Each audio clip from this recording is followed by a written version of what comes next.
fishermen or fisher folk in the congregation today?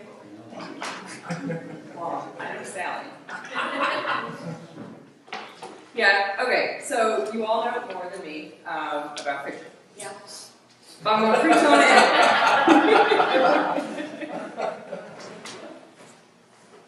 When I think of fishing,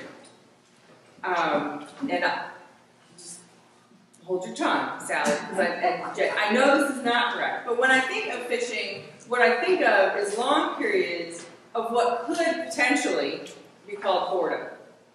But I have been corrected by others, and it's not boring. But it is not always necessarily exciting in the way that you think of, fish bites, and you've got to reel it in, or, there's not a lot of action often in fishing. Right?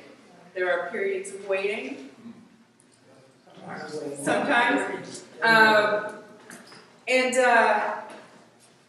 So this is what I think about when I think of fishing. I no longer think that it's boring. I have been corrected. But then it is full of these times that are not actually about catching the fish in that moment. And these are opportunities, right? For, if you're a solo fisher person, it's time for contemplation. Thinking your thoughts, having conversation with yourself, maybe prayer, whatever. Or if you're there with friends, it's time to be social and to visit. Maybe have a few beverages among the group, or just a good conversation. Most of the time spent fishing, for most of us who would go fishing, I'm not talking about like commercial fishing and that sort of thing, but most of the time spent fishing doesn't actually involve interacting with a fish. But you're working on developing your own skills at attracting the fish, maybe thinking about what you could have done differently. I had a friend in college who was a fly fisherwoman, and she used to go out in the street in front of her house and practice casting, which just made me nervous. There's a hook on the end of that thing. But so most of the time spent fishing is not necessarily catching a fish, but working on strengthening your skill set, or working on your relationships with the people that you're with, right? Becoming better friends, sharing stories of other times when you sat around waiting for a fish to come along, or whatever. Or if you're solo, working on yourself maybe, spending some time reflecting or thinking or working on your relationship with God if you're inclined to such a thing. And I mean, what can we really do at the end of it all to get a fish, to force a fish, to compel a fish to bite? What can you do, Jay? Can you make that fish come? Well, you turn around and you skill with your eyes to look where the fish is coming, Okay. or the ripples in the water. Yeah, so you can see signs of fish. Yes. But you cannot, as Bert on Sesame Street would do, just sit there and say, "Here, fishy, fishy, fishy, fishy, fishy," and get fish to jump in your boat. And if you haven't seen this scene from Sesame Street, look it up on YouTube. It's adorable. But we can't make the fish come, right? We can develop our skills to figure out where they might be, or we can improve what we're putting in the water or how we're doing it. But there's nothing we can do to force those fish to bite. Now, all of this conversation is not actually the fishing that Jesus was talking about, or that he was calling the disciples away from. They used nets. They would just throw them in the water, and, they had a pretty good idea of where the fish were. They'd throw the net in, the fish would get caught. So it's a slightly different setting, but still, even there, where you're casting a net, and you've got a better chance because you've got a bigger trap than a hook on a line, but you still can't force those fish into your net. And in one of the other Gospels, in John, there's an incident where the fishermen are trying to get the fish, and there's no fish. And Jesus says, well, try the other side of the boat, and that's where the fish are. So there's nothing you can do when you go fishing to force that fish to bite. Fishing requires patience and faith that the fish will come. And so too does this fishing for people that Jesus calls us to. Now, as I said, I don't actually know anything about fishing. So this whole conversation was good for Sally and Jay, and maybe Peter in the back, and like maybe a couple other people who have, been on a boat before. I've been on boats, just not for fishing, but, I don't have any firsthand experience of fishing. So all of the things that I have gleaned have been from stories that other people have told me, and Sally and Jay and Peter haven't walked out yet, but it's possible that none of this made sense. But the good news for me particularly, and any of you who are similarly like, fishing, is that of course this isn't really what Jesus is calling us to. Jesus is not calling us to stand in the street like my college friend with a rod and start casting in the street for people. We would get in a lot of trouble if we went fishing, literally, for people. But what Jesus is doing here is saying, the skills that you have, fisher folk, are skills that can be used for the kingdom of God. Jesus is calling them to use the skills that they already have, to use the gifts that God had given them already, but to use them in a slightly different way. Even if we don't own a rod and a reel and a tackle box and the things of that stuff, we do all have gifts and skills and abilities that we are already using in our lives. Jesus sees those things in us and calls us to use them maybe in a slightly different way than we usually do.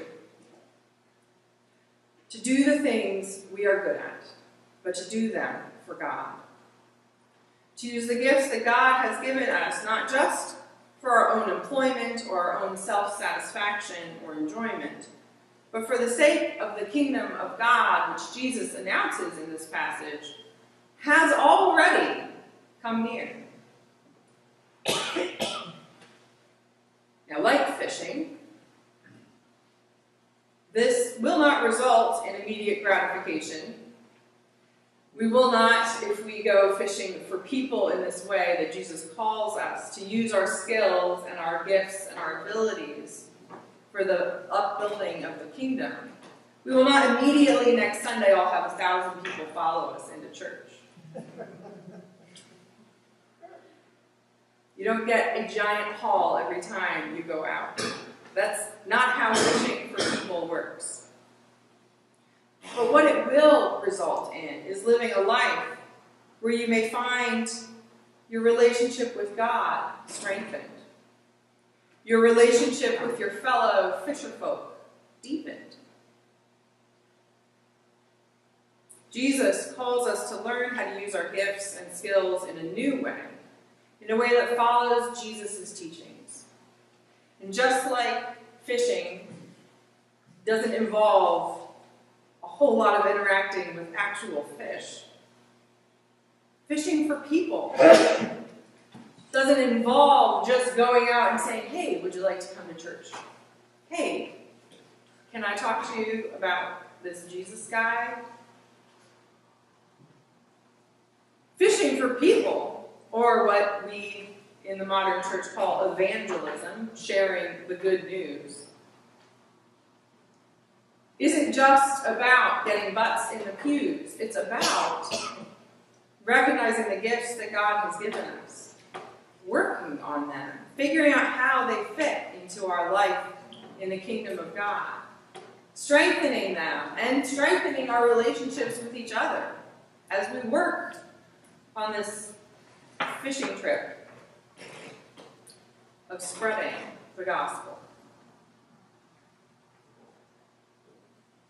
And we often forget that, right?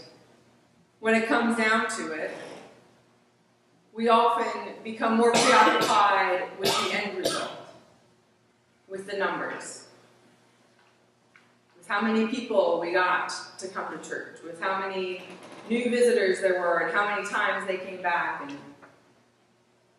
And all of that is important, sure. But what leads up to that is even more. Deepening our relationships, sharpening our skills, and strengthening our faith. These are the things that we have that can lure fish, or people in this case, to bite on our line, so to speak, or to get caught in our nets.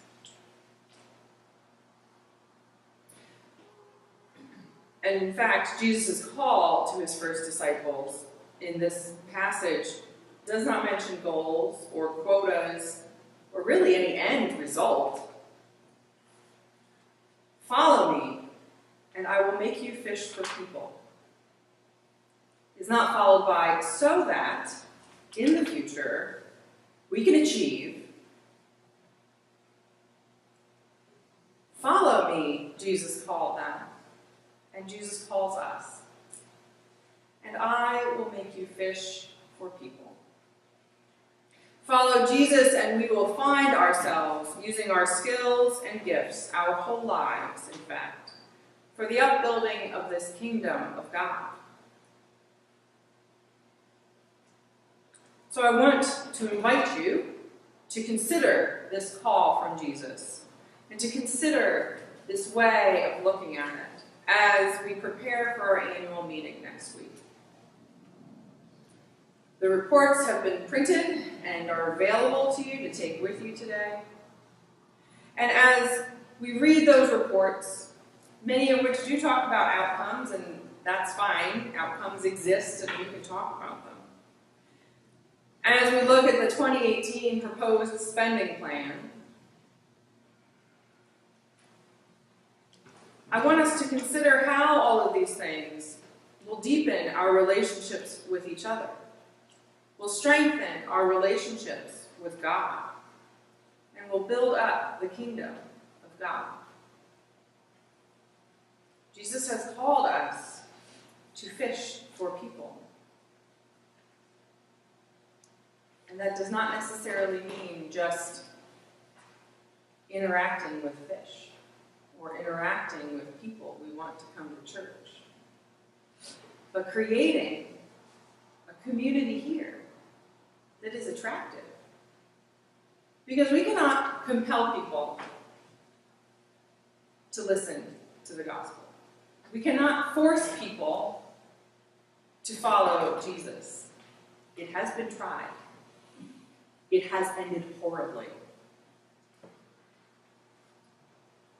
The history of the church is full of people thinking that fishing is something that you can just make happen. But Jesus calls us to fish. So let us work on our skills. Consider our relationships with each other. And as we sit on our metaphorical boat, or I prefer not, around a hole in the ice, or wherever you imagine yourself fishing, let us gather together and consider the ways, the skills we already have, and the gifts that we've already been given by God can be used for what God has called us to do here as Holy Trinity, in Nutley, in our country, and in our world.